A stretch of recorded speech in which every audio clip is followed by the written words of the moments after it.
Okay, so you're dreaming of a tropical escape, right?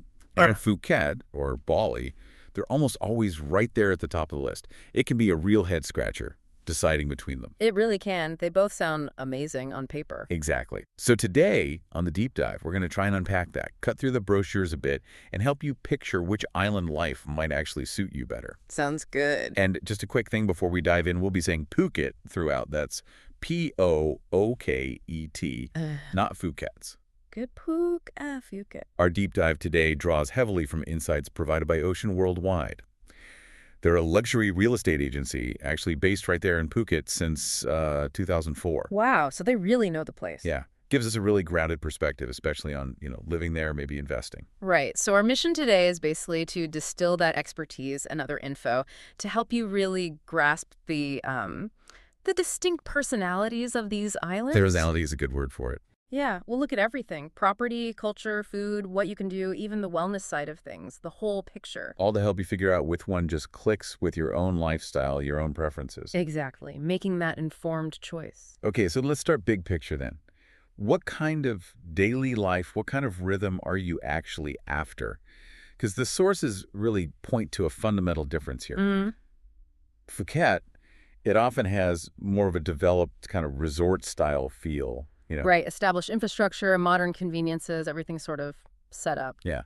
Whereas Bali, it seems to have this really strong spiritual and artistic current. Oh, definitely. And that really comes through in the accommodation, too. You see more private villas, often with this amazing connection to nature. So that vibe translates directly into the property market. Absolutely. It's fascinating. In Phuket, you'll find a lot more, say, service apartments, condos, great for people who want that infrastructure, the services readily available, convenience, maybe a great sea view, turnkey living. Makes sense. And actually, our source, Ocean Worldwide, that's really their focus. Their director, Sandra O'Neill, has been helping families and investors with exactly that luxury residential property in Phuket and Koh Samui for, years now. They understand that serviced high-end experience. Okay, so that's Phuket. What about Bali's property scene then?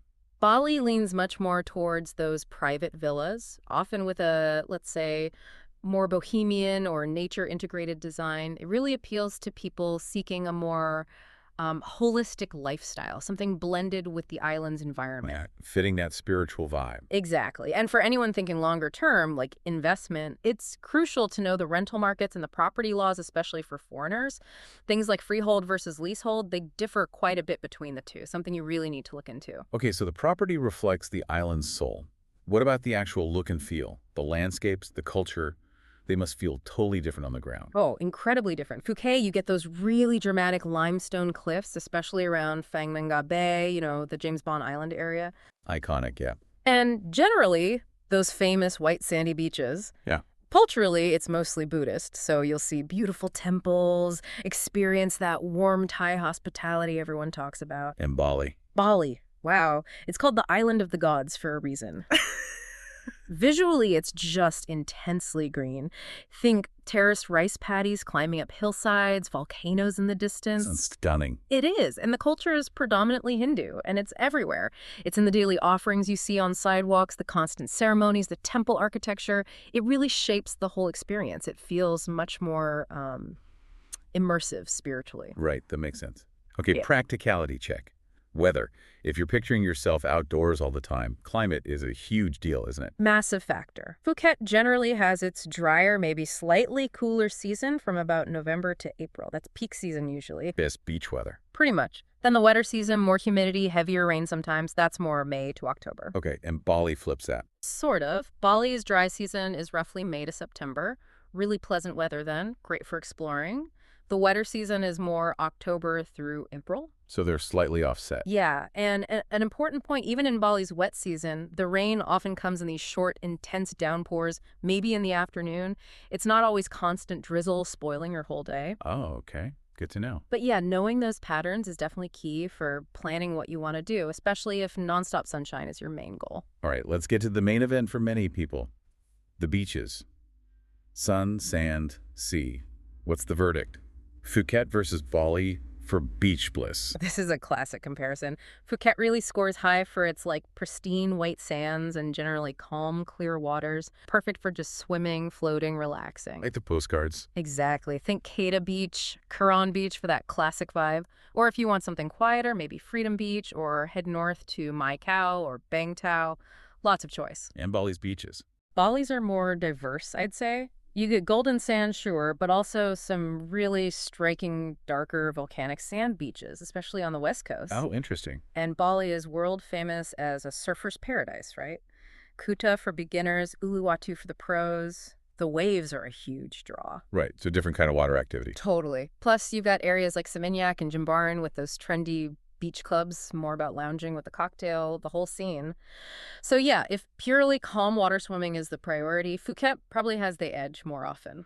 Okay, but life isn't just the beach, right? Yeah. What about exploring beyond the sand? Adventures, landscapes. What defines each island here? Good question. It kind of breaks down into ocean versus inland focus. Phuket is really strong on water-based stuff. Like diving. Yeah, great scuba diving. The King Cruiser Wreck is a famous dive site. Amazing snorkeling, too. And, of course, island hopping is huge. Phi Islands, Simolan Islands, stunning water, vibrant reefs. Classic Thai experience. Definitely. Bali, though, its real strength maybe lies inland, that incredible natural beauty away from the coast. The rice paddies you mentioned. Exactly. Places like Tegalang or Jataluwi, these vast, sculpted green landscapes, just breathtaking. And waterfalls. Teganungan, Sekumpul, amazing places to hike to, even swim. Sounds more adventurous in a different way. It is, and you can climb Mount Batur for sunrise, which is unforgettable. Plus, you have Ubud, the cultural heart, full of art galleries, craft markets, and the famous monkey forest. Ah, yes, the monkeys. So Bali offers this real depth of exploration inland, connecting you with nature and the culture in a different way than Phuket's primarily coastal focus. Fascinating distinction. Okay, from exploring to eating. Let's talk food. How do these islands feed us? Oh, the food journey. Thailand's reputation is obviously huge, and Phuket delivers, especially that street food scene. It's incredible. What kind of things? Think classic pad thai, smoky grilled satay skewers, spicy green papaya salad. Just walking around, you find amazing things. The Sunday night market in Phuket town, that's a must-do feast. My mouth is watering already. Bali. Bali has really embraced the whole healthy, organic food movement. Ubud is definitely the center for that. Smoothie bowls, fresh juices, tons of vegetarian and vegan options. It's a real haven if that's your thing. So wellness-focused. Very much so in certain areas. But of course, you also get amazing traditional Balinese food, nasi goreng, the roasted pig dish, babi guling, delicious. One small warning, though. People sometimes talk about Bali belly. Ah, the traveler's tummy. Yeah, just something to be a little mindful of, especially with street food maybe when you first arrive. Be sensible. Good tip. Okay, sun goes down. What happens then? Nightlife? Entertainment? Yeah. What's the vibe after dark? Big difference here, too, potentially. Phuket, especially around Patong, is known for being really lively, high energy. Party central. Can be, yeah. Lots of variety, big nightclubs, bars with live bands, even those spectacular cabaret shows. If you want buzz and crowds, Patong delivers. And Bali's nightlife. Tends to be more about those chic beach clubs, especially in places like Seminyak and Canggu. It's generally a more laid-back, stylish atmosphere.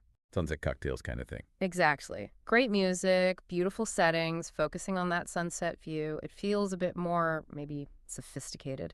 But look, both islands have quieter spots too, of course. It's not all party or all chic. Sure, but the general reputation leans that way. Yeah, that's a fair summary. Now let's talk brass tacks. Money. Affordability, accommodation. Big factors for any trip, especially a longer one or, if you're thinking of buying. Absolutely crucial. The general consensus from the sources is that Phuket often ends up being a bit kinder to your wallet. Really? How so? Particularly for things like food eating at local markets, street stalls, and sometimes for certain types of accommodation, maybe even beachfront places. Interesting. Because Bali feels like it should be cheaper. It maybe used to be, but prices in Bali, especially in the really popular Pumis spots and for luxury villas, have risen quite a bit. Budget options still exist, for sure, but it's not universally cheap anymore. Right. And this is where that local knowledge, like from Ocean Worldwide and Sandra O'Neill, is so valuable. They've seen the market evolve in Phuket for decades, advising people on value and investment. So what's the accommodation difference? specifically? Well, Bali is famous for its incredible private villas, right? Often comes with private pools, maybe even staff. A very personalized, luxurious experience. Sounds amazing. It can be. Phuket, though, really excels with beachfront resorts and those well-appointed condominiums. Often you can get fantastic locations like right on Kamala Beach, maybe at a more accessible price point than a comparable villa in Bali. The source material even gives some rough daily cost estimates showing this difference. Good to know. Okay, beyond the fun and food, what about just hmm relaxing, finding some peace, wellness, serenity? How do they compare? Bali is definitely a huge magnet for people seeking inner peace, yoga, that kind of spiritual journey. Ubud, again, is the epicenter. Yoga barn and places like that. Exactly. The Yoga Barn, Radiantly Alive, Power of Now Oasis. These are well-known centers offering deep dives into yoga, meditation, wellness. It's really woven into the fabric of the place there. A truly spiritual immersion. So Phuket doesn't have that. Oh, it definitely has relaxation, but perhaps in a different style. Phuket has loads of high-quality spas and wellness centers, but they're often integrated into the luxury resorts. More pampering style. Kind of, yeah. Think amazing traditional Thai massages, Ayurvedic treatments. The source mentions places like the Clifftop Residence as offering really tranquil, luxurious experiences. So it's maybe less about the deep spiritual journey and more about high-end resort-style pampering and rejuvenation. Makes sense. Different paths to Zen. Precisely. And quickly, safety. Feeling secure is pretty important when you're far from home, right? Absolutely. And the good news is both Phuket and Bali are generally considered safe destinations for tourists. Standard precautions apply, though, I assume. Of course. Just common sense stuff, really. Keep an eye on your valuables, be sensible about transport, especially at night. You know the drill. Nothing unusual. Okay, good. So tying it all together, what if you're planning, say, that once-in-a-lifetime honeymoon? How does this breakdown help? It makes the choice clearer, I think. Based on everything we've discussed, Bali offers that more laid-back, maybe culturally richer, spiritual kind of honeymoon. Yeah. Think retreats, lush scenery, couples yoga, introspection. Right, finding yourselves together. Exactly.